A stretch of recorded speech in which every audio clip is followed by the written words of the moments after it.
Okay, so I'll get started. Yesterday we stopped in passing values from page to servlets and vice versa, point number 36. So I'll get started with the next topic, which is the filters. So a commonly asked questions is what are filters and how do you write a filter? So filters are you can call it as a gatekeeper to block or to filter out few of the URLs before it reaches the actual servlet. So we can call that as a filter. So example, we have multiple URLs in the application, but we want to filter out few of the URL. That is one scenario. The other is we want to do some business actions before some URL is getting triggered. So basically it is like intercept the request before they are sent to the servlet, and again the response from the servlet when it is sent back to the client, it goes through the filters. The filters are the interceptors which is used to intercept the request and the response. So how are we creating a filter? We have to just implement the filter class, the interface. Implement the filter interface and you will get the filter class. So how do we create a servlet? Implement the extend the servlet class. Extend the servlet class, you will get a servlet. And filters, you implement the filter class, filter interface, and you will get the servlet. So the life cycle of a servlet, IDD, which is init, do, filter, and destroy. This in case of servlet, it was ISD, init, service, and destroy. So if something is asked about filters, like this would be helpful for you. So filters are nothing but to intercept the request, both the request and the response. It goes through the filter where if we want to do something with the request before it reaches the servlet or the controller, we can do it. The same way, once the URL is ready and we want to send it out to the client, before sending, if you want to do some functionality, we can use the filters to do it. And we can also silently ignore the URLs. Like few URLs you don't want to come through the browser, or depends on the business functionality. So those are the filters. So how do we configure? We give it in the web.xml, or in case of Spring Boot, it is annotation. So we give an add filter tag and it becomes a filter. So that is about filters. So we saw, so there is a video on filter as well. From scratch, we have created a filter. I showed various ways of how to implement the filter and how to use the filter. So those are there. And then comes an important question, Spring Framework flow. So what is a Spring Framework flow? That is a very commonly asked, like, okay, can you tell me about the Spring flow? It is very simple. You just have to remember 3 layers: the controller, service, service, and the DAO layer. So the control from the client, it can be a REST client in case of REST service, and web browser client in case of a normal HTTP request. So it comes to the controller. It lands in the controller. Controller then calls the service layer. Service calls the DAO layer. DAO does all the database operations. If Hibernate is there, then it uses Hibernate Hibernate helper classes, and all the operations are done, and the control goes back to the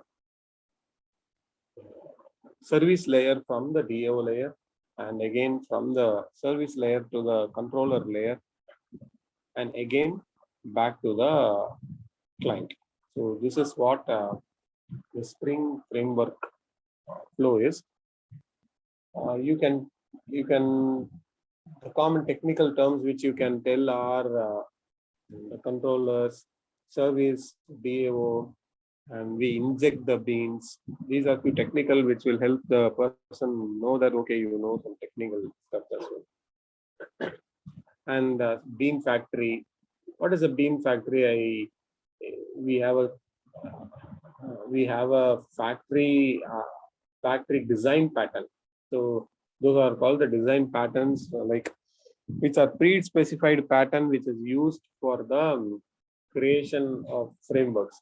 So one of the pattern is design pattern, and design pattern is I'm sorry, the bean factory pattern. Factory pattern. Using the factory pattern, we create the beans.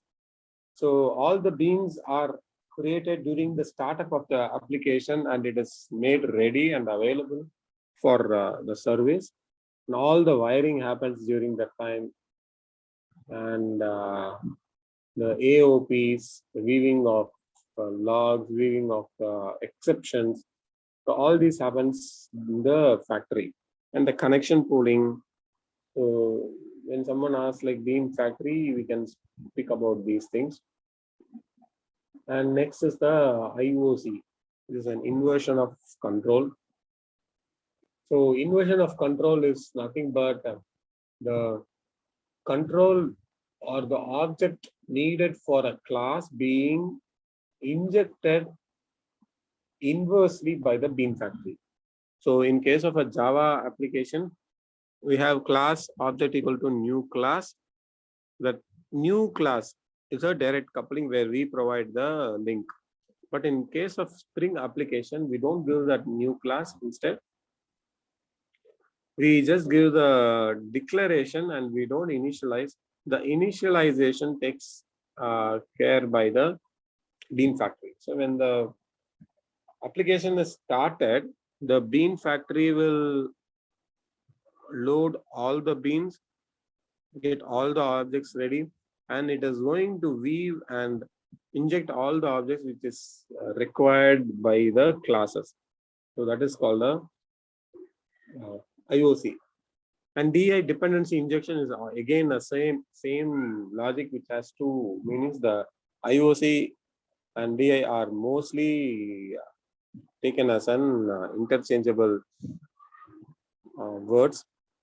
The DI is an the dependency of the class is injected by the bean factory. So that is DI.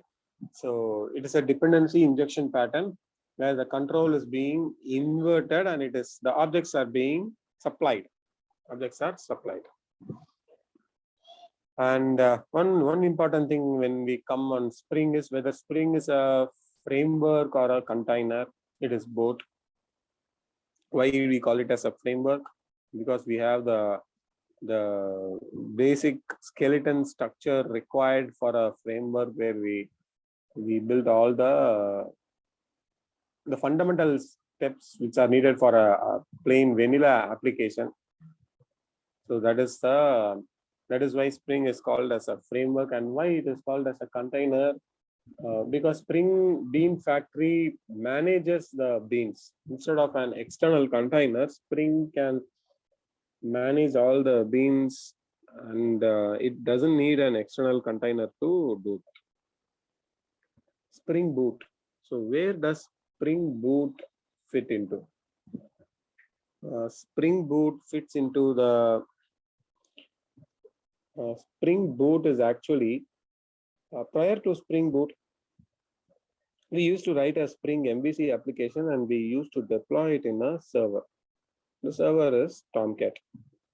Mostly Tomcat because of a lightweight server, and Spring needs just a application, web application server, not a J2E server, which is like JBoss, WebLogic, WebSphere, so all those things. So earlier it was deployed in Tomcat, but later when the people started finding it as a difficult to configure a Tomcat and then deploy this stuff. So Spring Boot came up, and it made the life so simple that the Tomcat was embedded within it, and the Spring Boot became like a single jar. So it will be just a one jar as output, and you double click the jar or you run in the command prompt, and the server will start up, an entire application will be running on a port. So the complete Tomcat was embedded. The Tomcat was embedded in the application, and it made the life of the developer so easy. With the configurations, everything was gone. We need not even configure the server. Just few configuration files which are anyways we have to do, that will be there, but that is still in the project. We don't go into a server as such. So with Spring Boot, people don't even know how to use Tomcat because it's not needed. So maybe like when they ask about Spring Boot, you can tell about the Bean Factory, automatic start of the application, embedding the Tomcat. So those are all common points in the Spring Boot. Next, communicating to Spring controller. So how do we communicate to a Spring controller? Either there are two ways. So one is the controller can be a regular controller where we used to, the controller will be in HTTP, listening to an HTTP URL that is similar to what we have in servlets. The other way is through a REST controller where we just add the annotation at REST controller, and the controller becomes starts acting like a REST controller, accepting the JSON.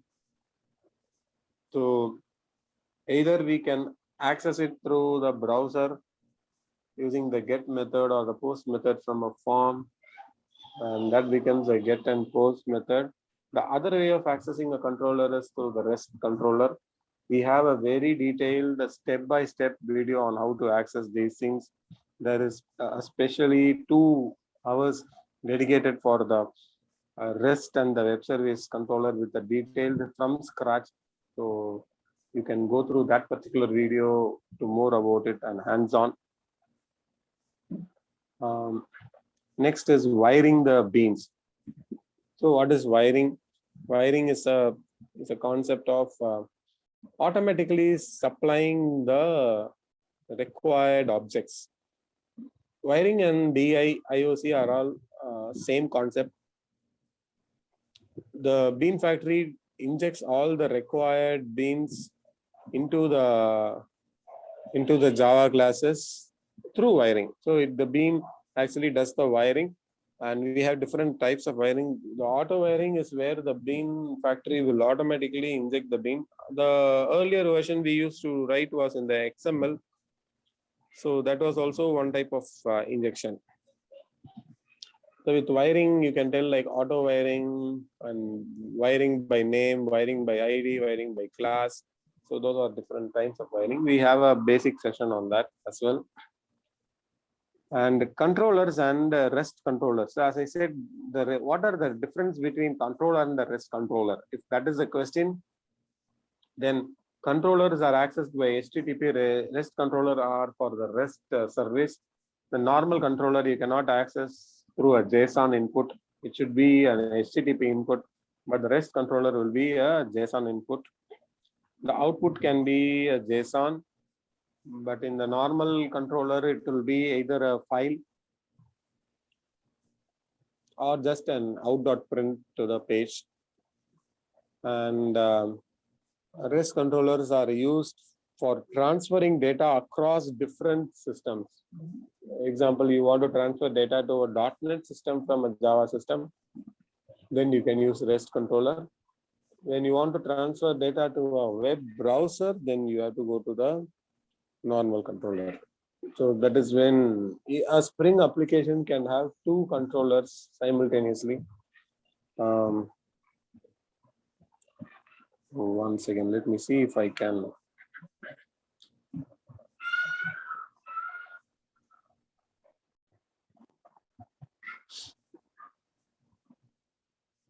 We saw that one, right, Rajesh? System control. These are the. We already saw this, right? I didn't get you. Yeah, we already saw the. Yes, just. yes, yes. So there is a detailed discussion on that as well. REST controller and the normal controller. So the question will be why do we have two controllers? So you should be in a position to identify and tell the differences. And again, important question which is confused and which is always confused for most of them is REST and the web service. Because it is all ending with service and like people get all carried away with the different thing, but both are total different ways of doing a same thing. That's what it is. And then you should understand that way. These are two different, extremely different routes to attain the same result. The end result is sharing of data between systems. So how do we share? Through REST or through web service? Through web service, we have the WSDL file, we generate the client. We saw there is a video on WSDL. We detailed, we have gone through the every single tags in the WSDL. How do we generate a skeleton, stubs, skeleton, analogy I have given, and how do we send and receive a data? The same way, web service, we have how to send and receive a data. Then communicating with web service, so it's all same. So using the skeleton. So when dealing with web service or REST service, the technical term you should be talking is stubs, skeletons, client classes, JSON. When you speak about REST, you have to speak like a representational state transfer protocol, and we use JSON. And for web service, you have to a few very common technical terms are WSDL, stub, skeleton, client files. So those are things. And communicating REST service we saw. And next is Hibernate. So Hibernate, where does it fit? What are the common things in Hibernate? So Hibernate is an ORM. It fits at the very end layer of Spring Framework to communicate with the database. So why do we need Hibernate? So we need not know query. Okay, does it mean that you should not, if you know query and you want to write in Hibernate, how can you do? Yes, we can write query in Hibernate also. So these are a few questions. And how do you configure Hibernate using the property files? And how do you map what is one to many, many to many? So it is like the foreign key and the primary key and foreign key relationship between the tables. And database side, what is the primary key, foreign key, joins? So primary key, what is the primary key, foreign key? Foreign key is the representation of a primary key in a different table. Joins, inner join, outer join, and left join, right joins. Stored procedures, views, so that you should have a basic. So when it is DB, usually we ask, do you know joins? Because joins are the fundamentals of a database. Inner join, outer join, left outer, right outer. What is the difference between left outer, right outer, and inner join? Inner join will give records only when the data matches. Only for the records which are matching in both the table. Left outer will give the left records and the equivalent matching from the right. If there are no matching, it will return null. Right outer will give the right side table record and the matching left side table. If there are no values, then it will give null. And JDBC connectivity, I said class.forName, you should know. Driver dot load driver manager and connection dot create statement and statement dot execute, and from the result we iterate. So that is a quick thing you can explain.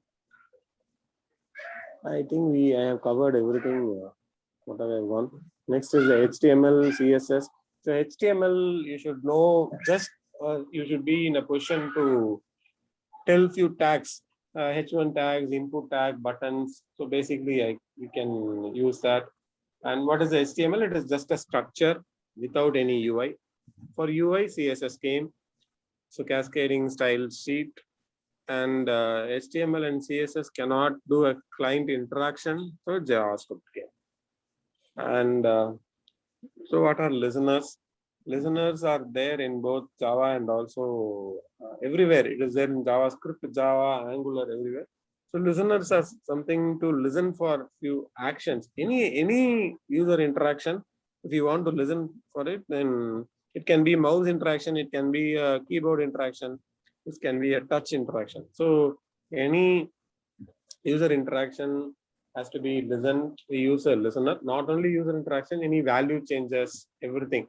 Example, you have a text box on change, you want to do something in the page, then we use a listener to listen for the value change. And abstract class and normal classes, what are abstract classes, what are normal classes? And the IDs use the Eclipse ID. Usually, what are the IDs used? Eclipse for Java, and for .NET Visual Studio. For PHP, we can use Notepad itself. Even for Java, we can use Notepad. But for PHP, we can use Notepad. We use Notepad++, since it is just a text file, .php. And that's all. For DB, we use MySQL, SQL Yog, or MySQL Administrator, so all those things. And what is a Tomcat? It's a container. It's a web application container used for lightweight applications. And yeah, basically, I think anything else, Jana, I missed. I hope I have covered everything. Yeah, Rajesh. Almost everything from starting to end, everything's covered. Yes. Yeah. Just one thing I will show. I actually didn't show. Stop share. I will show you how to. This is a fundamental which I usually show to everyone, but my machine was not working that time, so I couldn't show it. I will show how do we run a Java project using command prompt.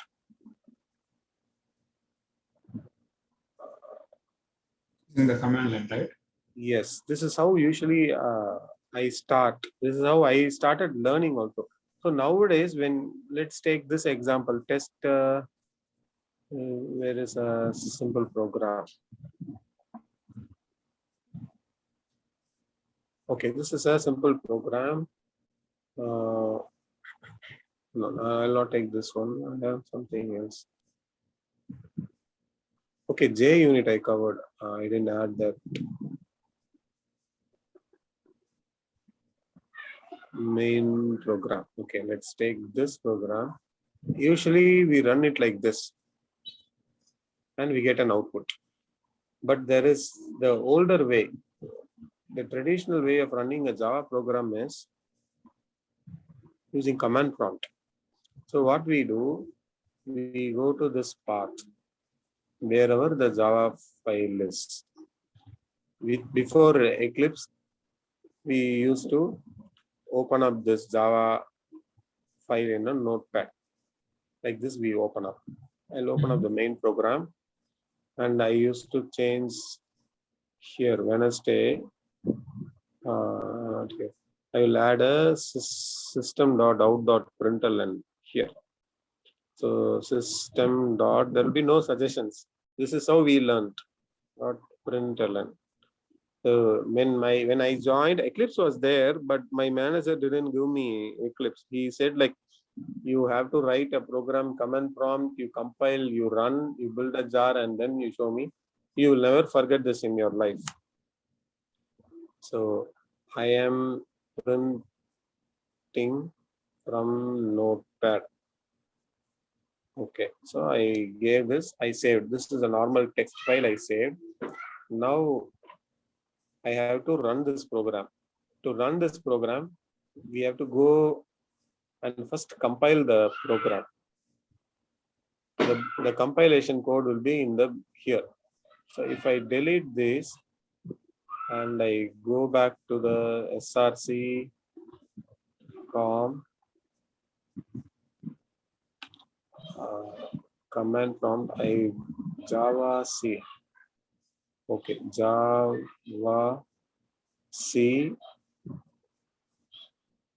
main program.java. Main program.java. Okay, there is a compilation error. Cannot find the symbol. Let me come out one directory, another directory, ls. Okay. Java C com dot Rajesh dot main program dot Java. Okay, Java C file not found. Com dot Rajesh. Incident. Com slash Rajesh main program dot Java. Okay, so if I go back to this bin here, then where did it get generated? Okay, the classes are generated here itself. See here, the class files are generated here. I will delete these files once again. No problem. We can have class files anywhere. So this is the command to compile a Java file. So as soon as we write a .java file, we should be writing Java C and the file name, and all the required files will be compiled. The class file will be generated. Main program and employee, because I am compiling only the main program, and the main program is referencing only the employee class. I hope so. Here it is employee. Only the employee class it is referencing. So the main program and the employee is built. The classes are compiled. Now we have to run this. We give Java com Rajesh main program. We should not give dot class, because when the Java itself is a syntax to convert to run the main class file only. But compilation can be done for other programmings also, as we saw in the JVM architecture. So we don't give that. Could not find com Rajesh main program. Java com Rajesh main program. Cannot find or load main class main program.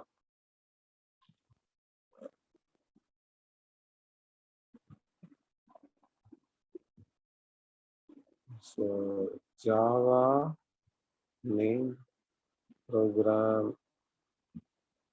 If we try, could not load the main program. Okay. But I showed you how compilation is done. Let me compile from here and I'll go back there. Once I'll do this, what is the error? Control Shift O.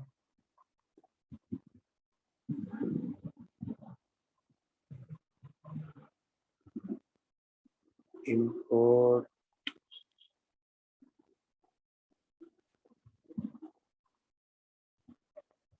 This was working fine so far.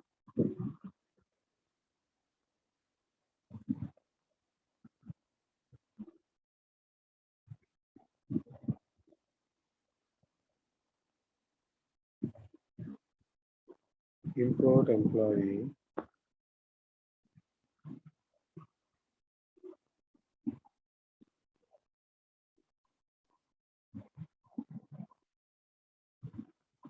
That is strange.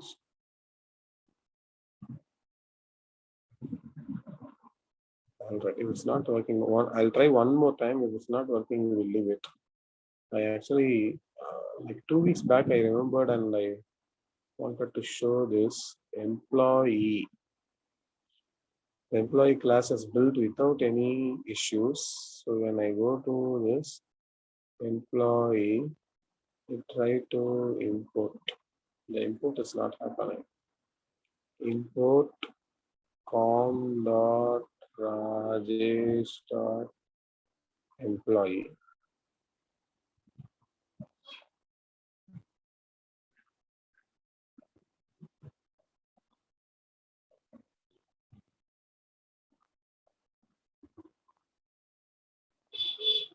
Okay, I think I have done something wrong here.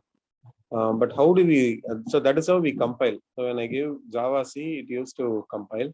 Now to run a main program, we use Java, maybe I'll try this. This is a, okay, there's just a hello. So we go to the class.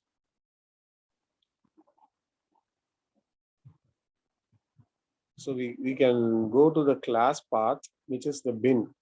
So here I can go Java main program. And if I run, see there, I got the output as hello.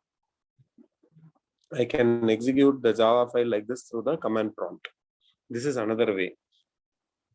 Instead of going to the class path, we can set here, set class path equal to the path, equivalent project, whatever, wherever the class is there, we can set it here. Or we can set the class path here in the environment variable. See here, Java home, not Java home, class path. Path is what the class path is. Here it is.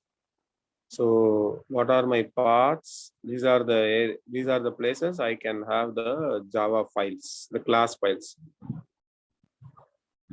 So this is one. Here it is. This is also one thing. So this was the old way of doing, starting from a command prompt. The Spring Boot, usually we do this way. We give Java -jar and the Spring Boot .jar, whatever is the application name, we give this, and the server will get started.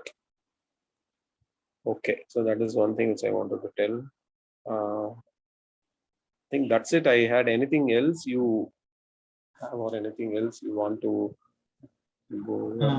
I'm good on my end, Rajesh. Not just Okay, I think then we can wrap up the call today. And yeah. I don't think tomorrow is not needed, right? yeah. Yeah, because everything is done, so I finished it. Okay then. So then we'll wrap up the call. Yeah, sure, Rajesh. Okay. Yeah. Yeah. So Thank you, Kalpana. Thank you, Kalpana. So anything needed, you can just. Okay. Yeah, sure. See you guys. Take care. Yeah. Thanks. Yeah, thanks for your time, Rajesh. One more time. Yeah. Thank you. Thank you very much. Thank you, Rajesh. Thank you. Bye-bye. Yeah. Have a good day. Thank you too.